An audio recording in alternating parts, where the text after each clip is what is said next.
Assalamualaikum warahmatullahi wabarakatuh. Saya Indila Rizkika Putri akan mereview paper tentang software testing yang berjudul Model-Based Testing Using UML Activity Diagram, a Systematic Mapping Study, di mana model-based testing merupakan salah satu metode dalam software testing, software engineering. Paper ini merupakan paper Q1 dari jurnal Computer Science Review dengan publisher Elsevier. Link paper dapat diakses dari link yang ada di dalam slide ini, dan di mana di sini dapat saya tunjukkan bahwa jurnal ini merupakan jurnal Q1. Kita masukkan ke website Simago, nama jurnalnya yaitu Computer Science Review. Kita lihat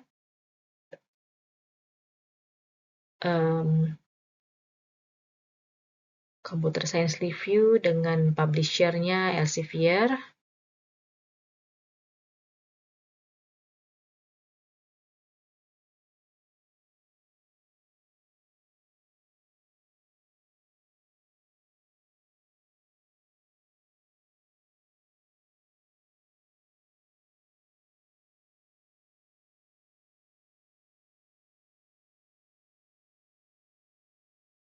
Ya, ini matriksnya.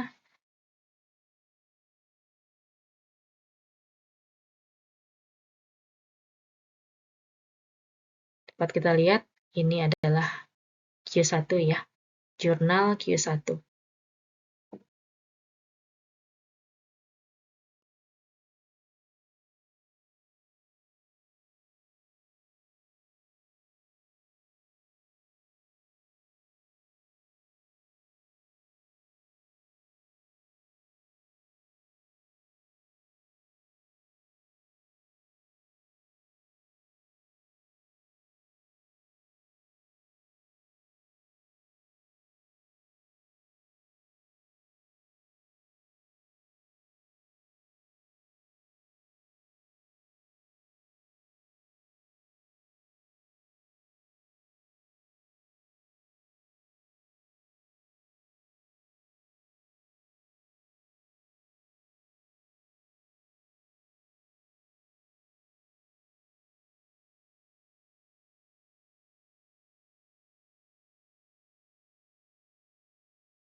Ya, kita mulai dari abstrak. UML telah menjadi standar de facto untuk pemodelan perangkat lunak. Model UML sering digunakan untuk memvisualisasikan, memahami, dan mengkomunikasikan struktur dan perilaku suatu sistem. Diagram aktivitas UML sering digunakan untuk menguraikan dan memvisualisasikan kasus penggunaan individual. Karena tingkat abstraksi dan perspektif berorientasi proses yang lebih tinggi, UML Activity Diagram juga sangat cocok untuk pembuatan pengujian berbasis model. Dalam 2 dekade terakhir, penelitian yang berbeda telah menggunakan UML pengujian. Meskipun semakin banyak penggunaan UML Activity Diagram untuk pengujian berbasis model, saat ini tidak ada studi yang komprehensif dan tidak memihak pada topik tersebut. Tujuan untuk menyajikan ikhtisar yang komprehensif dan tidak memihak tentang pengujian berbasis model menggunakan UML Activity Diagram.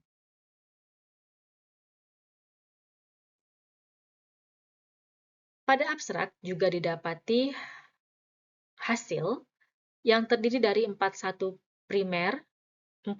studi primer yang dianalisis terhadap 9 pertanyaan penelitian atau research question, menyoroti tren saat ini dan kesenjangan penelitian dalam pengujian berbasis model menggunakan UML AD atau UML Activity Diagram, dan mendiskusikan beberapa kekurangan bagi peneliti dan praktisi yang bekerja di bidang ini.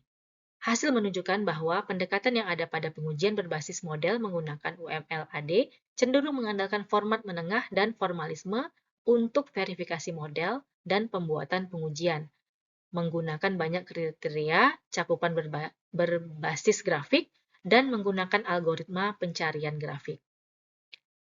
Didapati pula kesimpulan, penelitian menyajikan ikhtisar komprehensif tentang pendekatan yang ada pada pengujian berbasis model menggunakan UML Activity Diagram, lalu menyimpulkan bahwa UML AD tidak digunakan untuk pengujian non-fungsional, hanya beberapa pendekatan yang telah divalidasi terhadap studi kasus industri yang realistis. Sebagian besar pendekatan menargetkan domain aplikasi yang sangat terbatas, dan saat ini jelas kurangnya pendekatan holistik untuk model pengujian berbasis menggunakan UML Activity Diagram.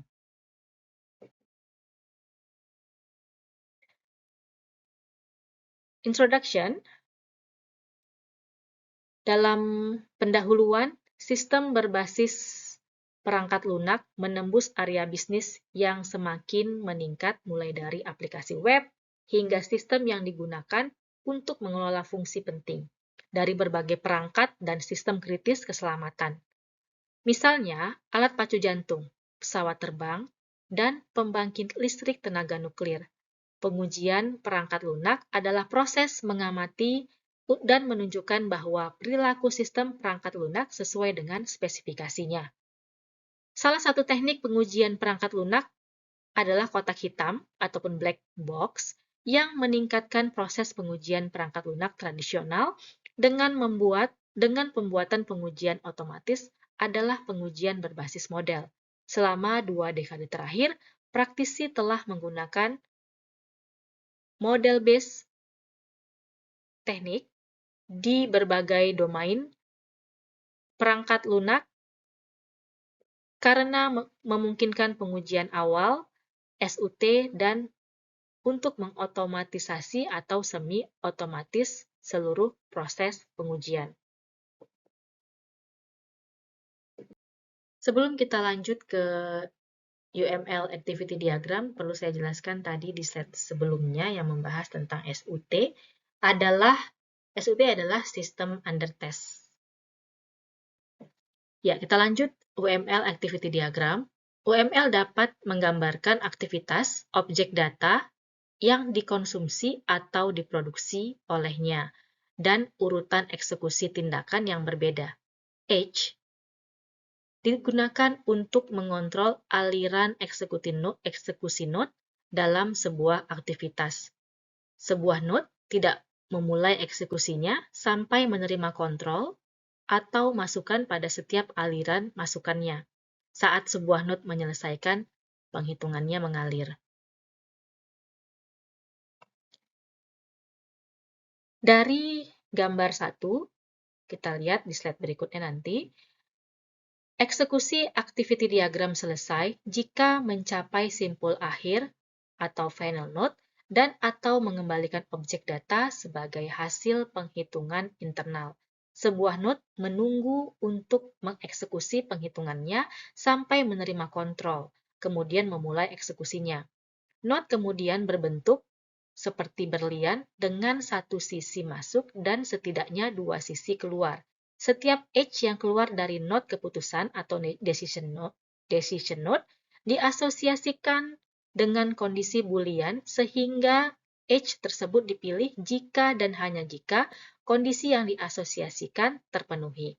Eksekusi aktivitas secara bersamaan dimodelkan menggunakan elemen join and fork yang digambarkan oleh bar sinkronisasi di mana beberapa panah masuk atau keluar.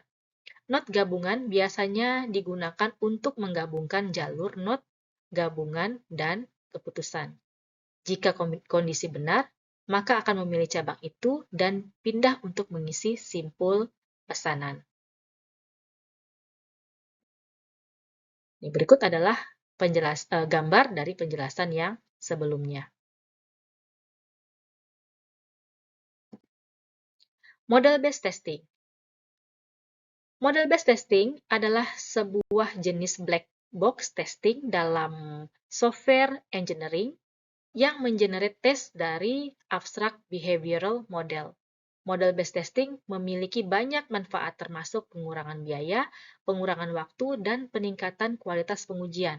Teknik MBT juga memungkinkan untuk menemukan defek dalam spesifikasi persyaratan dan untuk melacak persyaratan untuk menguji kasus. Tujuan penelitian SMS ataupun Systematic Mapping Study ini didasarkan pada proses MBT. Proses MBT menjadi pertanyaan penelitian atau research question. Langkah pertama dalam model-based testing adalah membuat model uji SUT yang seperti kita bahas di slide sebelumnya, yaitu sistem under test dari persyaratan atau dokumen spesifikasi yang ada atau menggunakan kembali model desain SUT. Dalam banyak kasus, model pengujian dibangun dengan tujuan pengujian dan hanya mencakup aspek-aspek SUT yang relevan untuk pengujian. Sebelum menggunakan model uji, untuk pembuatan kasus uji, mereka divalidasi terhadap persyaratan untuk memeriksa apakah model tersebut dengan benar menangkap karakteristik dan properti SUT yang relevan. Langkah selanjutnya dalam MBT adalah menggunakan model uji untuk pembuatan kasus uji. Sebaliknya, dalam pengujian online, pembuatan pengujian dan pelaksanaan pengujian digabungkan sedemikian rupa sehingga satu masukan pengujian dihasilkan dan keluaran pengujian diterima dan dievaluasi. Lalu berdasarkan keluaran pengujian, masukan pengujian berikutnya dihasilkan. Secara umum, langkah terakhir dari proses MBT adalah menganalisis putusan kasus uji yang dieksekusi dan menyusun laporan uji berdasarkan hasil uji dan persyaratan atau requirement tersebut. Selain itu, dalam banyak kasus, matrik ketertelusuran digunakan untuk menunjukkan bagaimana persyaratan pengujian yang berbeda telah dicakup oleh pengujian yang berbeda. Ada beberapa manfaat dari matrik keterlacakan, misalnya seseorang dapat mengamati persyaratan mana yang saat ini tidak dicakup oleh kasus uji dan persyaratan mana yang telah divalidasi. Tujuan dari research untuk SMS ini adalah berdasarkan proses MBT yang terdapat pada figur 2. Ini adalah contoh dari generic model-based testing process. Studi design. Setelah menganalisis abstrak dari studi primer yang dikumpulkan, disaring duplikat dan studi primer yang tidak relevan menurut kriteria pemilihan studi yang ditentukan dalam studi selection kriteria. Selanjutnya, teks dibaca dari semua studi primer yang tersisa dan melakukan snowballing untuk memasukkan studi primer lebih lanjut yang relevan yang tidak ditemukan selama pencarian awal ke database. Proses selanjutnya mengekstrak informasi yang diperlukan dari studi utama yang tersisa untuk menjawab pertanyaan penelitian, jumlah studi primer yang disertakan, dan dikecualikan pada setiap tahap ditunjukkan pada figur 3. Research question. Research question 1. Where and when were primary studies published? The aim is to answer the following sub-question. What is the annual number of publication in this field? Which publication venues, example, conference journal, are the main targets of studies in this field? Research question 2. Which other modeling notation have been used in combination with activity diagrams? The aim is to identify if and how other modeling notation have been used to complement the test generation process. Research question 3. What methods are used for model validation and verification? Although UML activity diagram adopt semantics similar to PetriNet's, the specification of the model is still semi-formal. Therefore, unlike PetriNet's, UML IDs cannot be formally verified. Ensuring this RQ will allow the possible technique that can be used to validate the verify activity diagrams. Research question 4. What coverage criteria are used for test generation? The objective is to discover the coverage criteria the research has focused upon to guide the test generation process. Research question 5.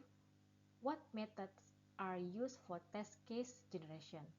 Jadi ini adalah beberapa research question dari 9 research question yang ditampilkan dalam jurnal ataupun paper tersebut.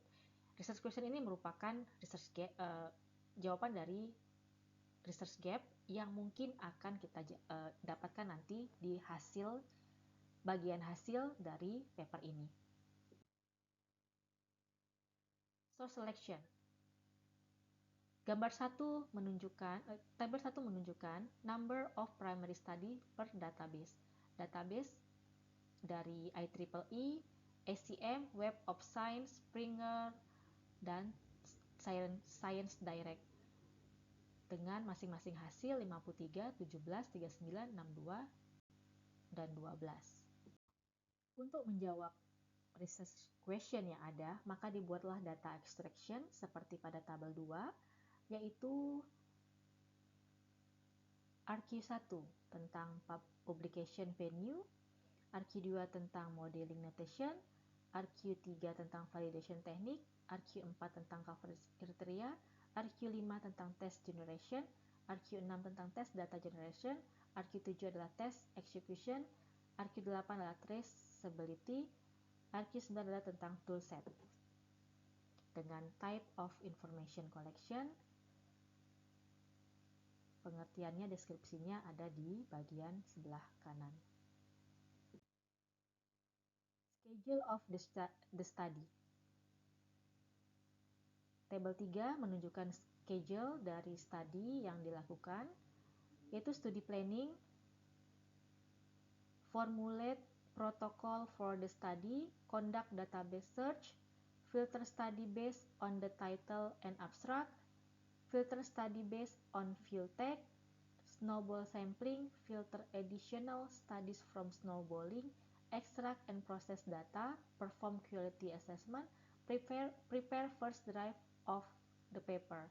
Masing-masing mempunyai durasi 2, 5, 5, 7, 8, 7, 3, 15, 3, dan 15 hari.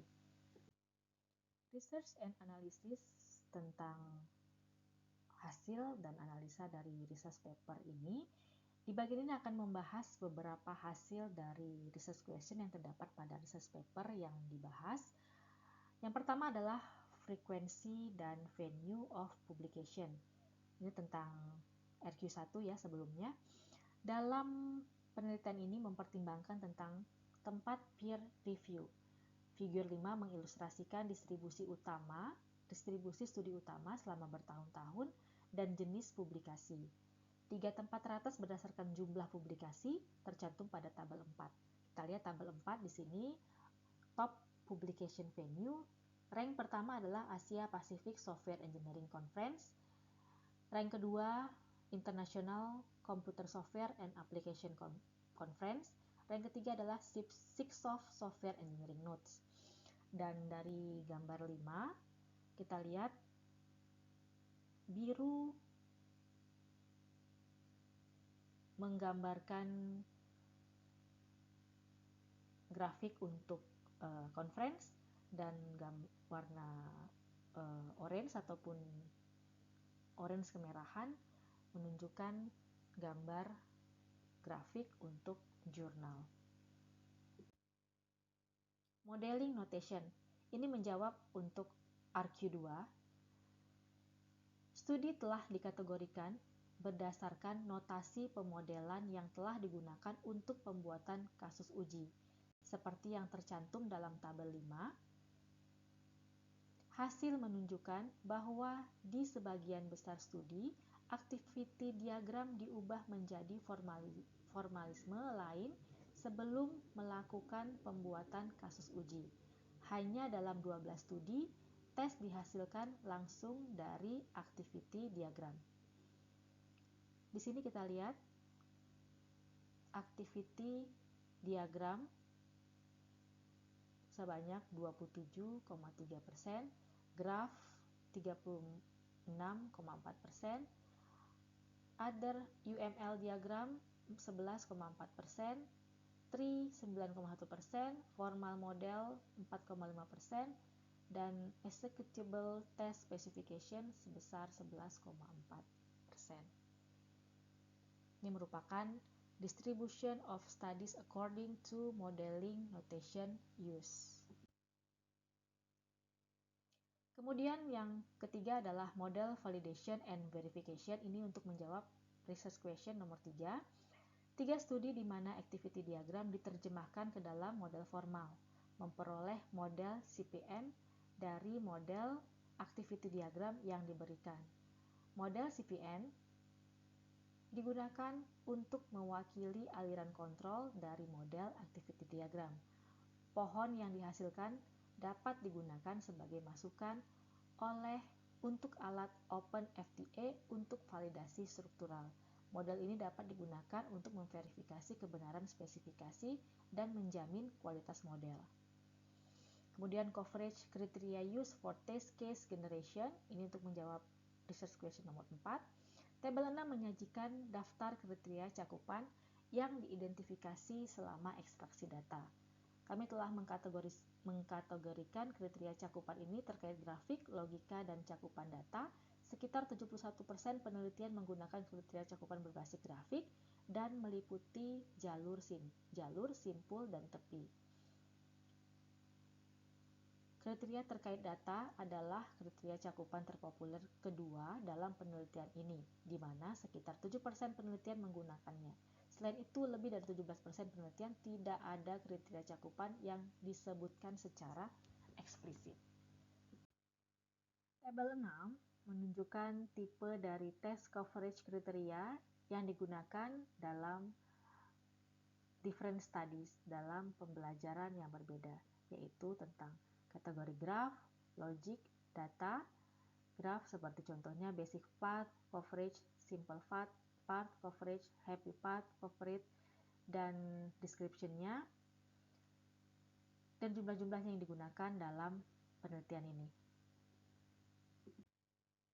Test case generation method. Ini menjawab research question nomor 5. Struktur perantara ini kemudian digunakan untuk menghasilkan kasus uji menggunakan metode pencarian grafik yang berbeda. BFS atau Breadth First Search digunakan untuk melintasi simpul bersamaan, sementara DFS atau Depth First Search digunakan untuk melintasi sisa simpul grafik. Selanjutnya, pada algoritma DFS telah dimodifikasi sedemikian rupa sehingga mengunjungi setiap siklus hanya sekali. Mereka menggunakan DFS untuk menghasilkan kasus uji untuk diagram subaktivitas dan menggabungkan kasus uji yang diperoleh dengan menggunakan metode round robin. Mempresentasikan pendekatan untuk membangun sirkuit Euler dari activity diagram dan kemudian menghasilkan kasus uji menggunakan algoritma sirkuit Euler. Mereka pertama-tama mengubah activity diagram menjadi grafik berarah dan kemudian menggunakan grafik tersebut untuk membangun sirkuit Euler. Sirkuit adalah lintasan dalam graf yang berawal dan berakhir pada simpul yang sama. Sirkuit Euler adalah sirkuit suatu graf jika lintasan tersebut tepat melintasi setiap sisi dalam graf hanya sekali. Oleh karena itu, sirkuit Euler dapat digunakan untuk memenuhi kriteria cakupan transisi dengan jumlah kasus uji minimum. Samuel dan Moll mengusulkan metode pembangkitan kasus uji menggunakan pemotongan dinamis. Pemotongan program adalah teknik dekomposisi yang hanya mengekstrak pernyataan program yang relevan dengan komputasi tertentu. Pemotongan dinamis hanya menyelidiki eksekusi tertentu dari program untuk menghitung program potongan program dengan mengumpulkan informasi runtime. Dalam pendekatan yang diusulkan, irisan dibuat sesuai dengan setiap predikat bersyarat pada tepi aktivitas. Kumar menghasilkan urutan pengujian untuk pengujian konkurensi menggunakan algoritma pencarian antrian bersamaan.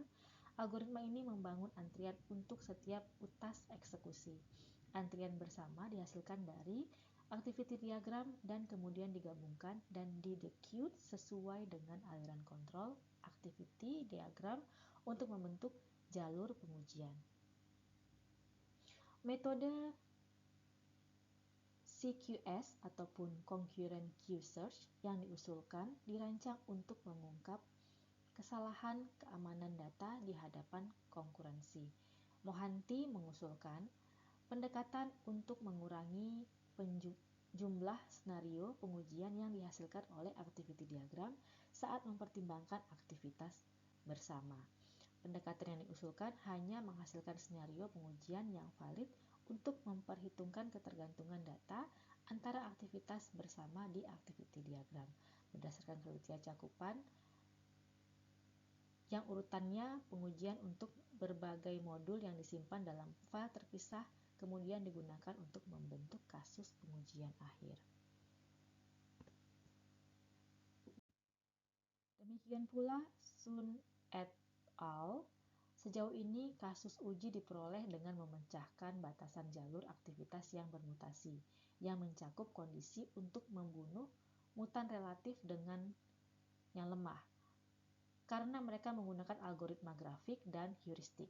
Ada 2 entry pada tabel 8, pohon klasifikasi mengatur klasifikasi dan kelas ke dalam struktur hierarki. Pohon klasifikasi kondisinya diturunkan dari activity diagram dengan menganalisis poin keputusan dan kondisi penjaga dalam diagram. Pohon tersebut kemudian digunakan untuk membuat tabel dan menguji kasus. Tabel 8 merupakan test case generation method, di mana metodenya menggunakan graph algorithm. Referensinya, ini nomornya, jumlahnya ada 28. Random search ada 3 referensinya, model checking ada 2 referensinya, heuristic algorithm ada 4 referensinya, condition classification tree, kemudian adaptive agent, kategori partition method, dan yang tidak ada kategori.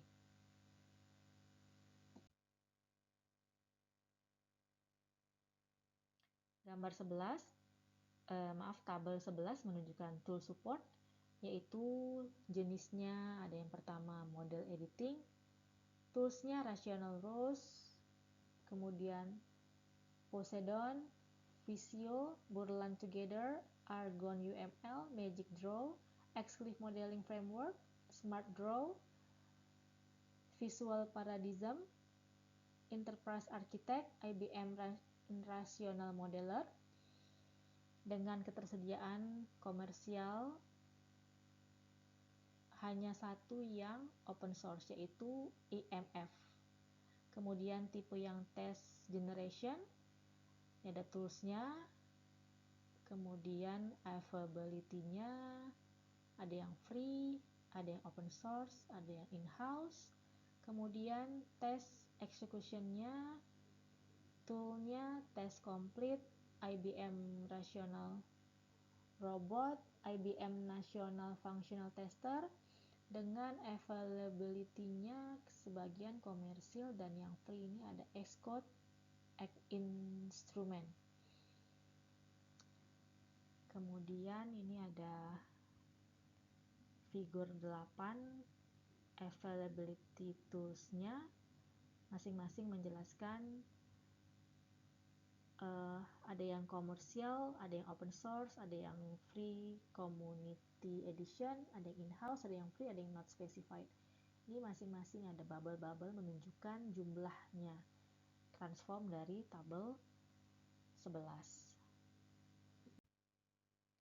Threats to validity. Dari hasil dari SMS ini mungkin akan berefek terhadap terbatasnya, pilihan publikasi yang tidak lengkap, ketidakakuratan ekstraksi data, penerbit predator, dan bias dalam penilaian kualitas. Kesimpulan, tujuan dari SMS ini yaitu Systematic Mapping Study adalah untuk mengumpulkan dan mengklasifikasi body of evidence yang berkaitan dengan pendekatan secara test case generation menggunakan Unified Modeling Language ataupun UML dan activity diagram. Dengan menerapkan proses SMS, kami mengidentifikasi dan menganalisis 41 penelitian dan menjawab 9 pertanyaan penelitian yang dirumuskan dalam protokol. Selain itu, selama penelitian ini, para peneliti telah mengamati hal-hal berikut, yaitu adalah non-functional testing, di mana UML dan activity diagram belum digunakan untuk menguji persyaratan non-fungsional dari sistem under test ataupun SUT, meskipun suatu sistem menghadapi lebih banyak masalah terkait non-fungsional daripada fungsional terkait di dunia nyata. Insufficient evaluation and validation. Sebagian besar pendekatan yang diusulkan tidak dievaluasi secara memadai bagi seorang praktisi untuk membuat keputusan berdasarkan penelitian saja. Dalam beberapa penelitian, hanya satu karakteristik masalah yang diperhatikan seperti konkurensi atau loop pada diagram. Selain itu, hanya dalam 5 studi utama, pendekatan yang diusulkan divalidasi menggunakan studi kasus industri. Selain itu, dalam 26 studi utama, contoh akademik yang sama dari anjungan tunai mandiri atau ATM telah digunakan untuk validasi. Bagi seorang praktisi, untuk memanfaatkan hasil ini, pendekatan yang diusulkan harus dievaluasi dan divalidasi melalui studi kasus yang realistis. Domain spesifik. Di sebagian besar pendekatan yang diusulkan, domain aplikasi yang ditargetkan sangat terbatas untuk proses digunakan oleh para praktisi. Misalnya pendekatan yang disajikan oleh Chen et al. Hanya berlaku untuk program Java. Holistic approach. Bagi sebagian besar studi utama yang dianalisis berfokus pada bagian-bagian tertentu dari proses pengujian berbasis model, tanpa merinci sebuah langkah proses atau bagaimana pendekatan yang disajikan terintegrasi dalam proses pengembangan asal model atau ketertelusuran persyaratan di seluruh proses pengujian. Selain pengamatan yang disebutkan di atas, para peneliti juga menyoroti temuan di akhir setiap pertanyaan penelitian. Bagi para peneliti, penelitian mereka memberikan gambaran umum tentang area tersebut dan menyoroti celah atau gaps dan arah penelitian ataupun direction untuk di masa yang akan datang. Berikut, maka berakhirlah penjelasan saya mengenai review paper tentang model based testing yang merupakan bagian dari software testing dalam software engineering. Demikian, saya Indila Rizkika Putri. Wassalamualaikum warahmatullahi wabarakatuh.